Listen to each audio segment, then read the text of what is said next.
નમસ્કાર વિદ્યાર્થી મિત્રો, મારું નામ ગોહિલ કાર્તિક ગીતાંજલિ વિદ્યાલય તરફથી ધોરણ 8 ના સમાજમાં પાઠનું નામ છે આપણે ભારતમાં યુરોપિયનો અને અંગ્રેજી શાસનની સ્થાપના. આપણે થોડી ઘણી ચર્ચા ભારતમાં યુરોપિયન પ્રજા કેવી રીતે આવી એની ચર્ચા આપણે કરી ચૂક્યા હતા. હવે 1498 માં પોર્ટુગીઝનો નાવિક જે એક ખલાસીની મદદથી કાલિકટ બંદરે પહોંચ્યો હતો એની શરૂઆત આપણે કરી એ પોર્ટુગીઝ. હવે આ પોર્ટુગીઝ હતો એ આવ્યો હતો ઈસવીસન 1498 માં વાસ્કો દ ગામા, જે ભારત આવીને પોતાનો વેપાર કરવાની શરૂઆત કાલિકટ બંદરે કાલિકટ બંદરથી રાજા સામુદ્રિક જામુરી પાસે વેપાર કરવાની પરવાનગી મેળવી અને પોર્ટુગીઝને મરી મસાલાના વેપાર કરવાની સંમતિ સામુદ્રિક રાજા જામુરી આપી એમને કીધું કે તમે વેપાર કરી શકશો, મરી મસાલાનો વેપાર કરી શકશો. એટલે પોર્ટુગીઝને એટલે તો મેર ન આવ્યો, એટલે પોર્ટુગીઝને પોતાનું સ્થાન અહીંયા ભારતમાં રાજા જામુરીને તો એમ કીધું હતું કે ભારતમાં તમે મરી મસાલાનો વેપાર યુરોપ માટે કરી શકશો, એટલું જ કહ્યું હતું એમને.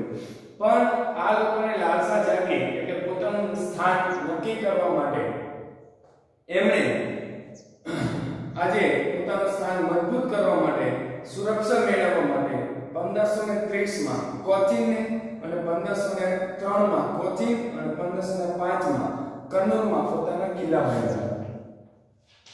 ઈસવીસન 1503 માં કોચીન અને ઈસવીસન 1505 માં કન્નૂર में किला बांधा. એને શું કહ્યું તો કે કન્નૂર પરતે કિલ્લાને બાંધ્યા. આગળ જોઈએ કે ઈસવીસન 1505 માં પોર્ટુગલે પોતાના વાઇસરોયની સાથે મળીને ભારતમાં પોર્ટુગીઝ રાજ્યની સ્થાપના કરી. શું કર્યું એને તો કે વાઇસરોયને મળીને ભારતમાં પોર્ટુગીઝ રાજ્યની સ્થાપના કરી. પોર્ટુગીઝ રાજ્યની સ્થાપના કરી. બરોબર છે. શરૂઆત શું થઈ હતી તો કે સામુદ્રિક રાજા જે જામુરી હતો એને પોર્ટુગીઝને વેપાર કરવા માટેની પરવાનગી આપી અને એને કહ્યું વાસ્કો દ ગામા કે તમે યુરોપમાં ભારતમાંથી મરી મસાલા, મબલખ પાક અને ગળી કેજાના ભારતમાંથી યુરોપમાં લઈ જઈ શકશો, વેપાર કરી શકશો, એટલી શરત આપણે એમને છૂટ આપી.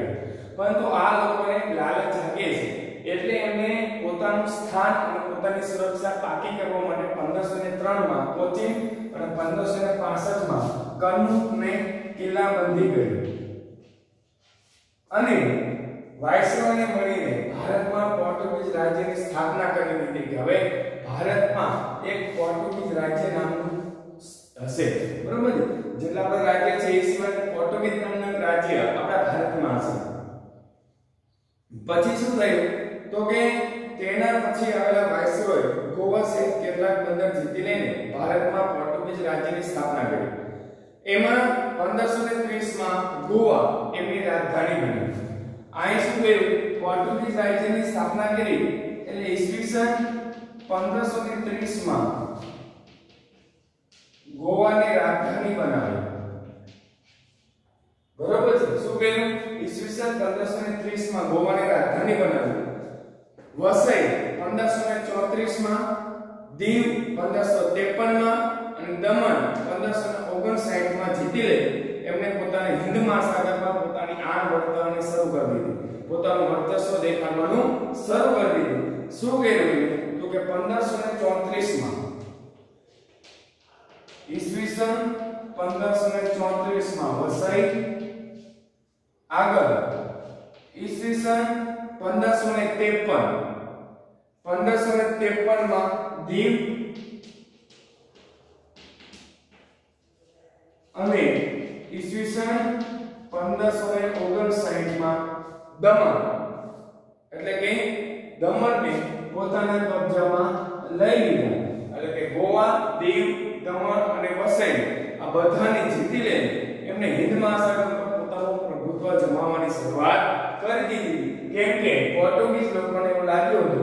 ભારત પાસે છે એટલું અન્ય કોઈ પણ દેશ પાસે નથી. એટલે શરૂઆત એને વેપાર કરવાથી કરી. વેપાર કરીને અંતે એમણે પોતાનું સ્થાન અને સુરક્ષા પાકી કરવા માટે 1503 માં કોચીનમાં અને 1565 માં આજે કન્નૂરમાં કિલ્લા બાંધ્યા. પછી વાયસરોયની સાથે મળીને ભારતમાં પોર્ટુગીઝ રાજ્યની સ્થાપના કરી, જેમાં 1523 માં એ ગોવાની લોકોની રાજધાની હતી.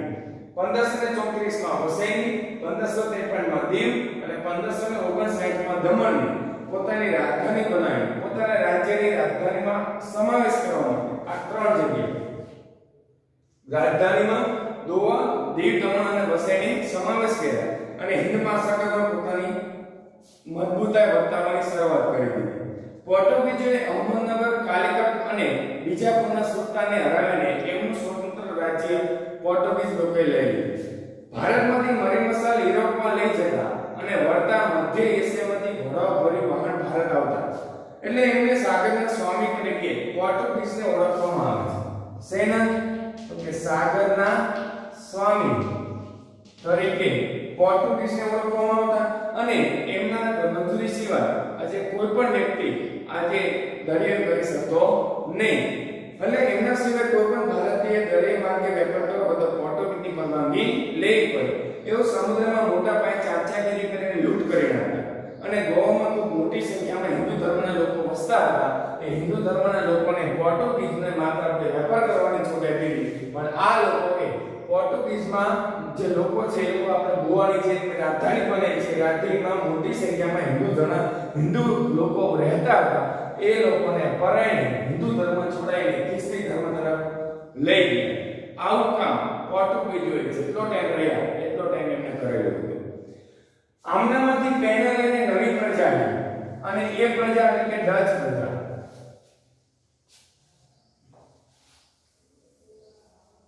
નવી પ્રજા એ ડચ,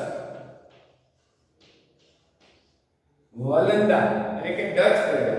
તો પોર્ટુગીઝની જેમ જ હોલેન્ડના ડચ પણ વેપારમાંથી નફો મેળવવા માટે ભારત તરફ આવવા આકર્ષિત થયા અને સૌપ્રથમ તેણે શ્રીલંકા પર 1658 ની આસપાસ આક્રમણ શરૂ કરી દીધા. ભારતમાં વેપાર કરવા માટે, વેપાર કરીને એમાં નફો મેળવવા માટે ભારત સિવાય ક્યાંય જવાય એવું હતું.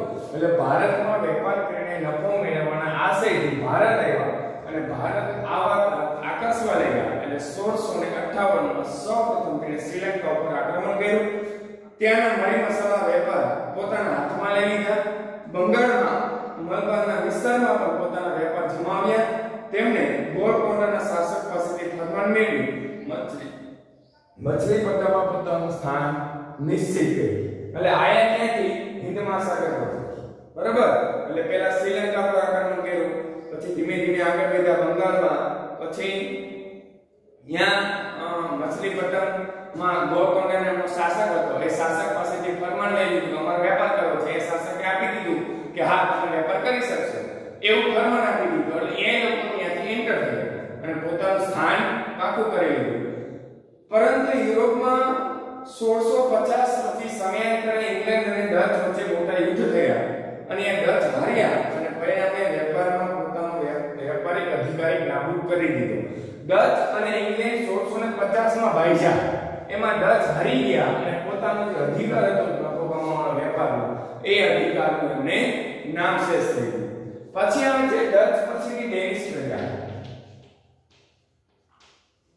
કઈ પ્રજા? ડેનિશ પ્રજા. આ ડેનિશ પ્રજા ડચ ઉપરાંત ડેનમાર્કની ડેનિશ પ્રજા ભારતમાં આવી અને બંગાળના શ્રીરામપુરમાં પોતાની કોઠી સ્થાપી. આમને ક્યાં સ્થાપી કોઠી? તો કે શ્રીરામપુરામાં કોઠી સ્થાપી.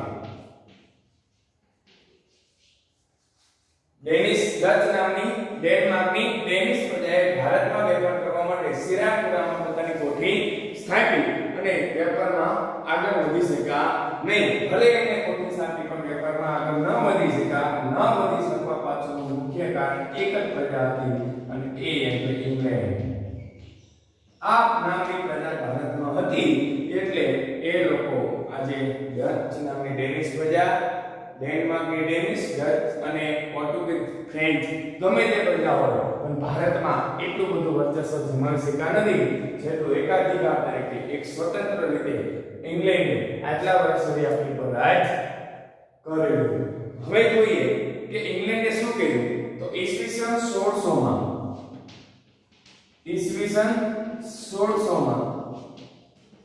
ઈસ્ટ ઇન્ડિયા કંપનીની સ્થાપના કરી. શરૂઆત ક્યાંથી કરી? ઈસવીસન 1600 માં ઈસ્ટ ઇન્ડિયા કંપનીની સ્થાપના કરી અને જેનો હેતુ શું હતો તો કે ભારતના જે પૂર્વના રાષ્ટ્રો હતા એ પૂર્વના રાષ્ટ્રો સાથે વેપાર કરવાનો અને એના ઉપર પોતાનો અધિકાર સ્થાપવાનો. આ લોકોનો ચોક્કસ હેતુ હતો કે પૂર્વના દેશો સાથેનો વેપાર.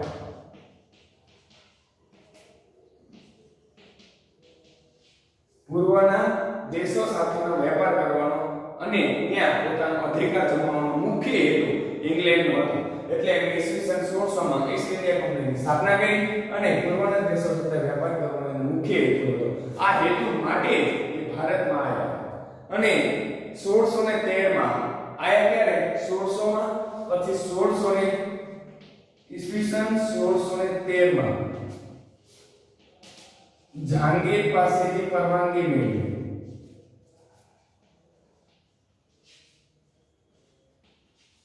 શું કર્યું? ઈસવીસન 1613 માં જહાંગીર પાસેથી પરવાનગી મેળવી. શેની? તો કે વેપાર કરવાનો. અને વેપાર કરવાની પરવાનગી મેળવી અને પ્રથમ કોઠી સુરતમાં સ્થાપી. સર થોમસ રોયે 1615 માં જહાંગીર પાસેથી ભારતમાં વેપાર કરવાની પરવાનગી મેળવી. બરોબર? ક્યારે? તો 1613 માં જહાંગીર પાસેથી પરવાનગી મેળવી અને સુરતમાં કોઠી સ્થાપી દીધી. અને થોમસ રોયે 1615 માં જહાંગીર પાસેથી આજે ભારતમાં વેપાર કરવાની પરવાનગી પાછી મેળવી લીધી ફરીવાર. અને 1630 માં તેમણે વેપારી કંપની શરૂ કરી અને 1651 માં હુગલી નદીના કિનારે વેપારી કોઠીની સ્થાપના કરી. એને ફેક્ટરી કહેવામાં આવતી. એને શું કામ કર્યું તો કે 1633 માં એમણે વેપારી કંપનીને શરૂ કરી દીધી અને 1651 માં એમણે હુગલી નદીના કાંઠે શું કર્યું તો કે ફરી પાછી નવી કોઠી સ્થાપી દીધી. હવે ફેક્ટરીમાં ગોદામ હતું અને એ જે 1651 માં જેમને ફેક્ટરી સ્થાપી એ એક મોટી ફેક્ટરી હતી. એટલે એનું જેટલું ઉત્પાદન થાય એનું પછી ગોડાઉનમાં ત્યાં ભરતા હતા. એમાં કંપનીમાં અધિકારી બેસતા અને નિકાસ કરવા માટેનો માલ સામાન એ રાખતા. પટનામાં આજે કાશી બજારની વેપારીઓ કોઠીને સ્થાપીને તેને ફોર્ટ સેન્ટ જ્યોર્જના નિયંત્રણમાં મૂકવામાં આવી. અંગ્રેજોએ 1698 માં સુત નદી, કાલીઘાટ, ગોવિંદપુર નામના 3 ગામોની જમીનદારી મેળવી લીધી. ધીમે ધીમે આગળ વધતા ગયા. પેલા કોઠીઓ સ્થાપી, કોઠી સ્થાપીને ફેક્ટરીઓ સ્થાપી, ગોડાઉન સ્થાપ્યા, બધું સ્થાપી લીધું. હજી જમીનનો ટૂંકો હતો 3 ગામની જમીન પણ લઈ લીધી અંગ્રેજો. આ સમજવા જેવું છે કે ધીમે ધીમે અંગ્રેજોએ પૂર્વના દેશોમાં કેટલું બધું નિયંત્રણ પોતાના હસ્તક લઈ લીધું. જમીને લઈ લીધી, ફરતે કિલ્લાબંધી બાંધી દીધી. એટલે એને નવું જ નામ આપ્યું, ફોર્ટ વિલિયમ કહેવામાં આવતું, જે આજે કોલકાતા તરીકે ઓળખાય છે.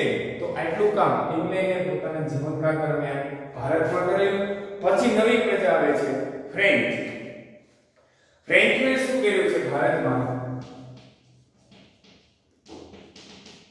ફ્રેન્ચોએ 1639 માં ફ્રેન્કો માર્ટિન નામના ફ્રેન્ચ અધિકારીએ ચંદ્રગિરીના રાજા પાસેથી વેપાર કરવાની પરવાનગી લઈ અને ચેન્નઈમાં કોઠી સ્થાપી દીધી. આ લોકોને ભારતમાં પરવાનગી તો મેળવવી જ પડતી હતી ગમે તેમ કરે.